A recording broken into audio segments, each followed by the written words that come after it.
your break time podcast for real conversations. Hello, guys. This is the first episode of Recess and Real Talks. Before we continue to this podcast, let us first introduce ourselves as your host. I am Mas Ariana C. Antonina. I am Kiara Andrea D. Calves. And I am Faith Marie C. Glimmer. And we are your Recess Barcadas! For you guys to know your Recess Barcadas, we have set a few questions. So, let's go! For me, the hardest was and most unexpected was probably math.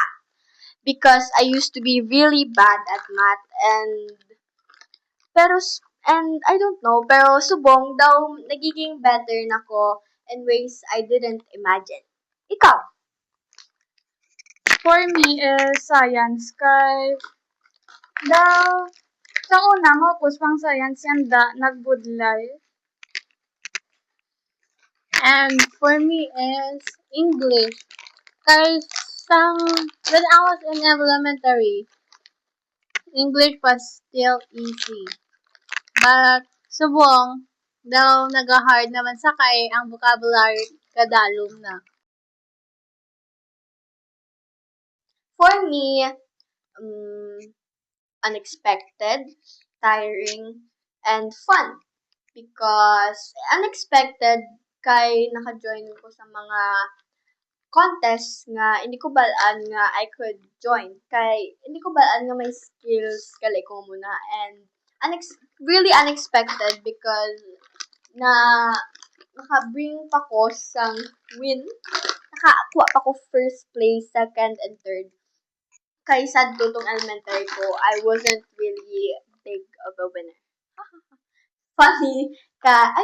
Fun kay even though tiring sa damo memories nga ma-create mo with your loved ones.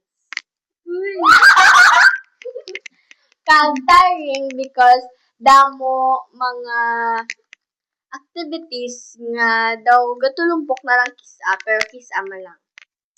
For you.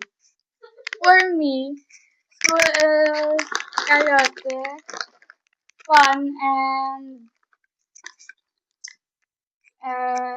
One eternity later. tiring. Karaoke, cause sa sudden activities,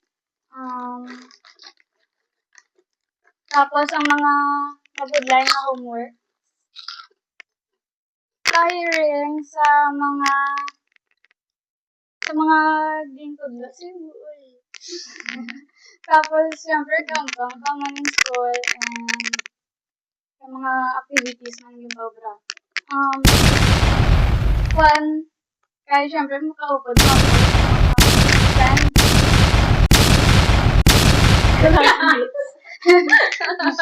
Muna lang. For me, school is tiring, of course. And it is also fun. And for me, it's hopeless for me. Hopeless romantic. It's tiring because there's a lot of schedule na kailangan namang tapusin on time. Gakram na lang gani kami sang obra sang amang assignment sa schools. And then, fun because the people, because of my classmates and my friends, fun siya kay may mga, mandari sila kisal, I'm Celtic. Yun ang joke. Wow! Then, hopeless romantic sa akon, kay nag-high school, so mga 8th grade ako, so far, wala ako crush. That's all. Uy, that's all. For me, it's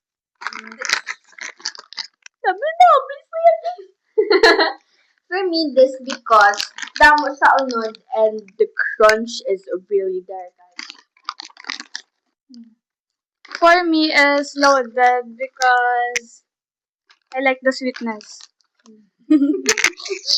For me, it's fish crackers because kung night daw kapabusog She's a sa fish. bala, joke.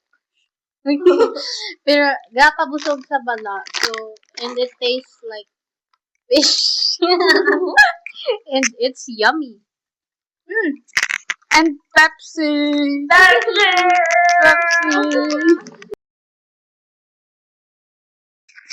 For me, it's not a particular study hack, but para sa akon, like, if I have a reviewer, make ko set of questions and gina-answer ko na orally. Kung sala man akong answer, hindi sala. Hindi, joke. Kung sala man akong answer, daw ginabalikan ko akong notes and gina-review ko kag gina-answeran ko liwat. Para even though wala ko ginalagpat ang mga answers, like may idea ko of that certain subject.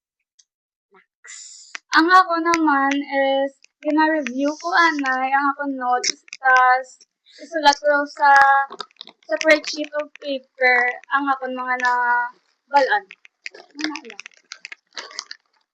Oh my God. And for me, gina-memorize ko ang mga important details sa from my notebook and then gina-highlight ko para mas matandaan ko and then ginasulat ko man para mas easy sa ma-understand kag easy ko malagpat. And that is it for our mini question and answer. Again, we are the Recess Barcadas and we hope to see you in our next episode. Bye!